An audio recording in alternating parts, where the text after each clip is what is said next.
A esteatose hepática também é conhecida como doença hepática gordurosa ou popularmente como gordura no fígado.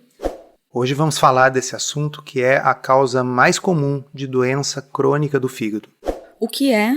Quais as principais causas, sintomas, como diagnosticar, prevenir e tratar essa condição?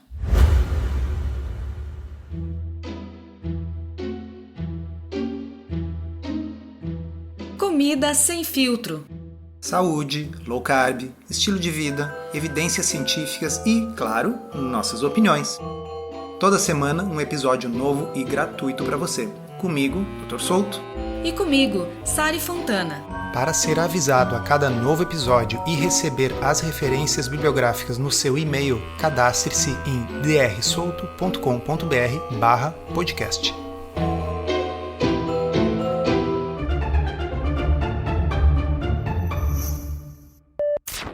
A gordura no fígado é uma doença mais comum do que se imagina.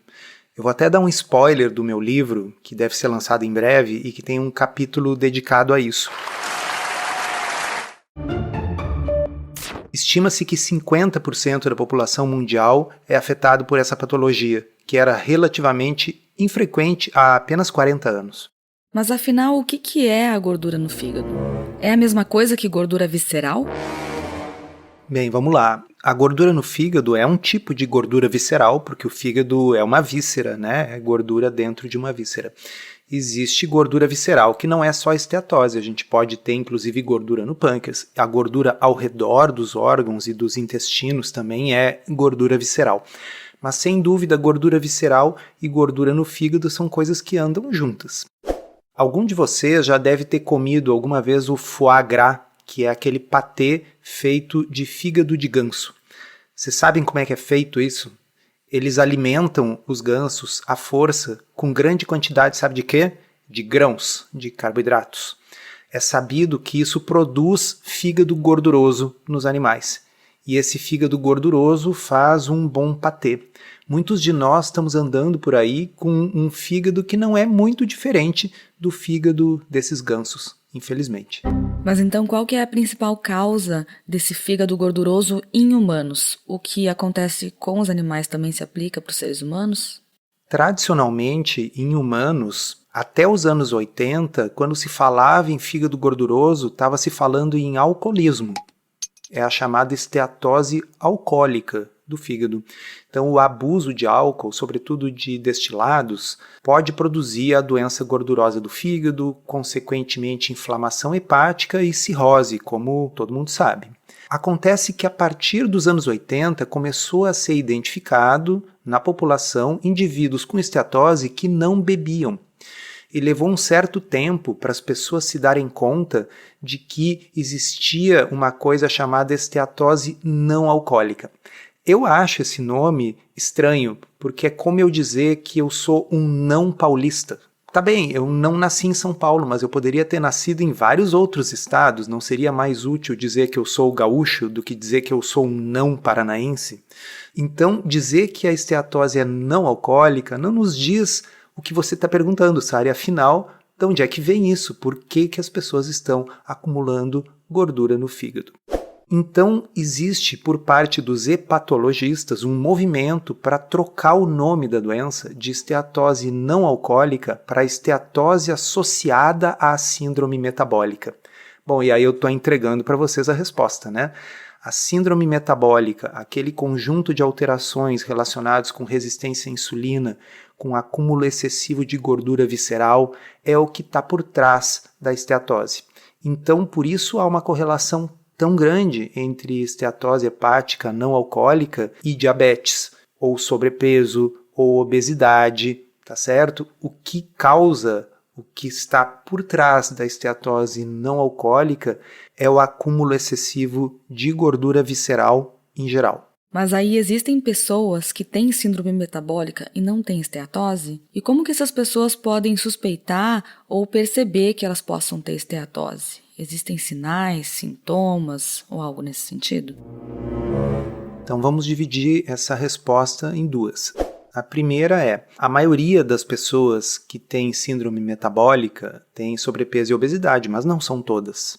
Por quê? Porque as pessoas podem ter pouca gordura subcutânea e já terem um acúmulo razoável de gordura visceral. A gente já falou em outros episódios no conceito de limiar pessoal de gordura.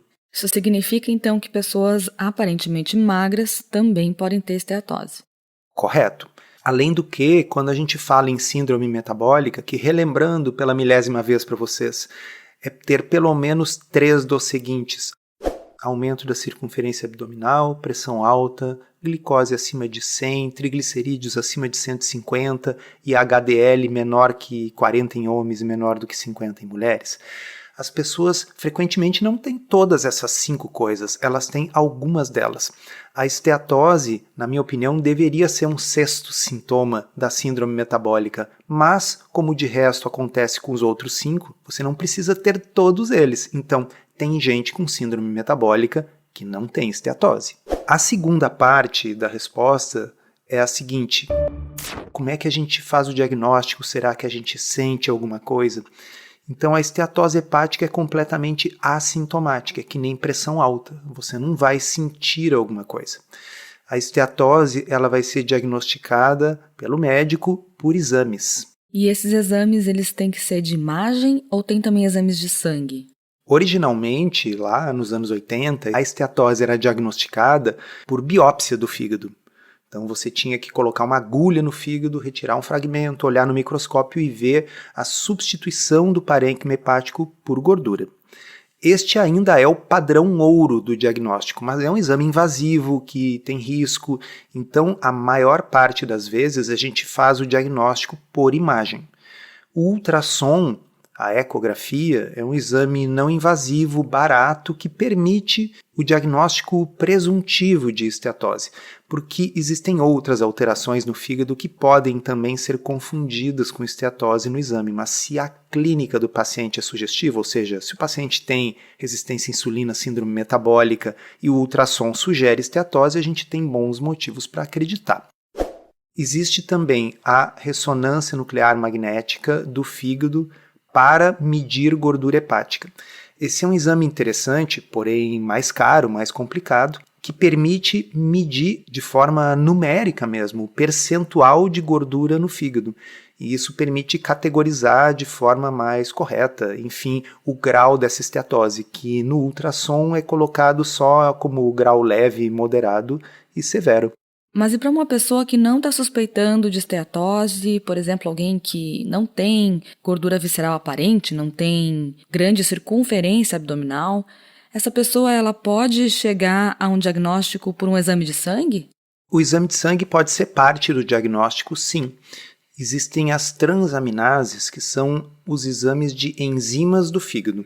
TGO, TGP, γ-GT. TGP e TGO mudaram de nome recentemente, então ALT e AST são outros nomes. Mas essa sopa de letrinhas aí que a gente está falando, quando existe alteração nesses exames, isso pode indicar que a pessoa tem alguma doença no fígado. Claro, o médico vai ter que investigar outras coisas. Poderia ter hepatite, pode ser o efeito de alguma medicação que a pessoa está usando que esteja afetando o fígado. Mas, mais uma vez, no contexto de resistência à insulina, de síndrome metabólica, enzimas hepáticas alteradas, sobretudo TGP, é uma coisa que deve nos fazer suspeitar de esteatose. E é legal porque uma vez que a gente tenha o diagnóstico confirmado por outros métodos, por exemplo, o paciente está com as enzimas hepáticas alteradas, fez um ultrassom que sugere gordura no fígado, a pessoa começa uma modificação de estilo de vida, a gente pode acompanhar a melhora pelo exame de sangue. A TGP que estava alta vai baixando e se normaliza. Então, sim, os exames de sangue fazem parte do diagnóstico. Mas aí quem está nos ouvindo talvez esteja pensando na principal causa via alimentação.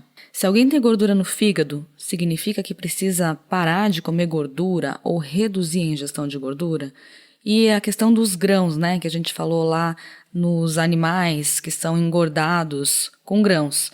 Se a pessoa come muito grão, ela também pode ter mais gordura no fígado? Bom, lá no meu livro eu comento o seguinte, que é uma pena que a palavra gordura seja a mesma para aquilo que a gente come e para aquilo que está acumulando no fígado. Porque o que se acumula no fígado em geral, não é a gordura que nós estamos comendo.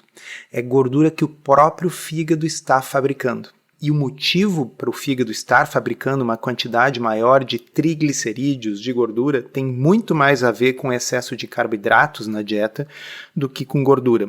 Um tempo atrás saiu publicado um ensaio clínico randomizado que produziu manchetes que dizia que a gordura saturada era a que mais dava esteatose. Mas aquele estudo era o seguinte, eles pegaram indivíduos, mediram o quanto que eles consumiam de calorias por dia e aí eles randomizaram essas pessoas para consumir 1.000 calorias a mais do que eles comiam por dia de pura gordura saturada ou gordura monoinsaturada ou insaturada, e aquele estudo encontrou que a gordura saturada era a que estava mais associado com o desenvolvimento de esteatose. Mas, pessoal, não é uma coisa natural ou normal isso. Eles estavam sendo obrigados a comer 1.000 calorias a mais de gordura saturada do que eles normalmente comiam só para manter o peso. Então, tirando esse experimento bizarro, o que a gente vê na literatura é o seguinte, e a gente vai falar um pouquinho mais adiante, que em dietas de baixo carboidrato, em dietas low carb, a esteatose tende a melhorar ou desaparecer rapidamente, mesmo tendo consumo de gordura saturada, porque nestas dietas que fornecem muita saciedade, as pessoas acabam comendo menos calorias e não mais, e elas emagrecem, e isso melhora a resistência à insulina e a síndrome metabólica. Mas voltando à pergunta, do ponto de vista nutricional, o que está mais associado com o desenvolvimento de esteatose? Eu diria que é o excesso de carboidratos, mas dentre os carboidratos, o excesso de açúcar. E no açúcar, o componente que é causal é a frutose. E aí eu já posso ouvir alguém perguntando, nossa, então quer dizer que é frutas, que eu não posso comer fruta, que é fruta que causa gordura no fígado? Pessoal, o problema é o seguinte, é que o açúcar de mesa, é 50% frutose. E ele é refinado, quer dizer, eu tenho uma quantidade grande ocupando um pequeno volume. E o mesmo se aplica, e aqui eu quero que vocês prestem atenção, o mesmo se aplica para sucos de fruta, sobretudo os concentrados.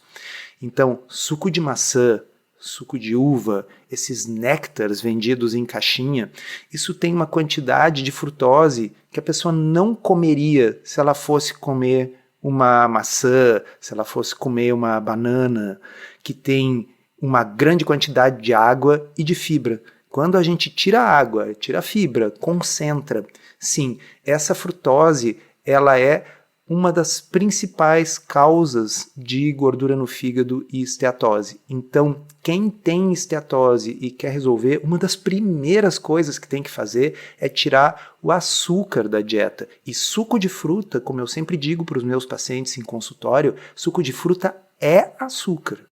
Isso sem falar que existe frutose sendo vendida como adoçante sem impacto glicêmico por aí nos supermercados. Isso me deixa desesperado, porque normalmente quem vai comprar essa frutose pura, em pó, no supermercado, é quem? É o diabético. E o diabético, tipo 2 pelo menos, o que ele tem? Ele tem síndrome metabólica e resistência à insulina. Por definição, ele tem resistência à insulina. Diabetes tipo 2 é resistência à insulina. E aí, este indivíduo vai consumir frutose pura. Isso vai piorar a esteatose, isso vai piorar a síndrome metabólica. Isso é um crime, é um verdadeiro desastre. Sim, não tem impacto glicêmico, como eu costumo brincar, tem impacto frutosêmico, porque não é glicose, é frutose. A frutose, diferentemente da glicose, que é metabolizada por todas as células do corpo, a frutose é metabolizada praticamente só no fígado, e o fígado humano não está preparado para este nível de sobrecarga de frutose. Então, vamos desfazer essa associação na nossa cabeça entre gordura no fígado e gordura na dieta. Vamos fazer uma associação nova. Gordura no fígado está associada com açúcar na dieta. Se você quer aprender a fazer low carb de um jeito certo, que funciona e sem loucuras, considere se inscrever no Podcurso. É um curso todo em áudio, em que a gente responde de forma prática as 50 principais dúvidas sobre o assunto. São mais de 25 horas de conteúdo para você ouvir quando quiser, com a gente e convidados especiais. Você pode conhecer os detalhes acessando drsolto.com.br/podcurso. E a gente falou lá no início que antigamente só se conhecia a esteatose alcoólica, né, que pode virar cirrose. Mas e essa esteatose não alcoólica, ela também tem relação com cirrose ou pode evoluir para isso? Sim, infelizmente sim. E, pessoal, hoje em dia, a esteatose hepática não alcoólica, ela já é a causa mais comum de doença hepática crônica e ela está a caminho de se tornar a principal causa de cirrose e de transplante hepático no mundo, superando não apenas o álcool, mas também a hepatite C. Porque a hepatite C passou a ser tratável, né? Existem medicamentos que permitem tratar a hepatite C. E embora a cirrose alcoólica siga sendo um problema, mas acontece que o número de pessoas que abusa do açúcar é muito maior do que o número de pessoas que abusa do álcool. Então, pela simples quantidade de gente que tem esteatose, acaba que muitas pessoas vão acabar evoluindo para cirrose. E isso depende do grau de infiltração gordurosa do fígado. Então você começa com uma esteatose leve, se a pessoa não muda o estilo de vida, aquilo pode ir progredindo para uma esteatose moderada, severa, e aí lá pelas tantas, essas células do fígado entram em sofrimento e aí se gera uma inflamação, uma esteatohepatite, uma hepatite causada pela esteatose. E é essa esteatohepatite que vai gerar, por causa da inflamação crônica no fígado, a fibrose, a cicatrização desse fígado, que a gente chama de cirrose. Então, toda essa sequência que eu descrevi, ela é completamente evitável com medidas de estilo de vida. Então, a esteatose ela não precisaria existir, mas ela existindo, ela pode ser revertida com estilo de vida. Existem então os graus de esteatose, que são as fases, digamos assim, grau 1, grau 2, grau 3? Sim, existem. Isso aí é diagnosticado pelo exame de imagem. Claro, existe a possibilidade de fazer a biópsia. Muitas vezes o hepatologista vai fazer a biópsia porque tem outras causas raras de esteatose que não são metabólicas, né? Então, às vezes é necessário fazer o diagnóstico diferencial. Mas eu repito, quando tem um paciente com resistência à insulina, síndrome metabólica, excesso de peso e esteatose na imagem, bom, a gente não tem por que imaginar que seja outra coisa até que prove em contrário, e lógico que se faz os exames para descartar hepatite, por exemplo. Bem, eu estou entendendo então que a gordura no fígado tem cura, ela é tratável. Sim, ela é tratável, mas ela não é tratável com medicação. Não existe um remédio para a esteatose. Nem suplementação, nem chá, nem nenhuma terapia alternativa, porque eu ouço que as pessoas perguntam muito isso. Não é por aí. Na verdade, a única classe de medicamentos que pode ajudar na esteatose são os análogos do GLP-1, esses medicamentos injetáveis que produzem perda de peso, mas eles ajudam na esteatose não porque eles atuam diretamente no fígado, diminuindo a esteatose, é porque emagrecer melhora a resistência à insulina e a síndrome metabólica. E a gente tem um episódio sobre esses medicamentos, o nome dele é Injetáveis para Emagrecer. A gente vai deixar o link para quem tiver cadastrado em drsolto.com.br/podcast.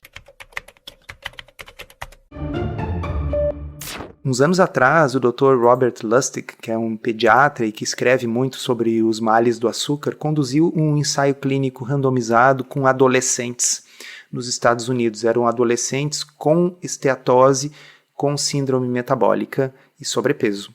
E o que ele fez de muito interessante ali é que ele randomizou um grupo para continuar comendo como comia, e vocês podem imaginar como é que eles comiam, né? Grande quantidade de carboidrato e açúcar.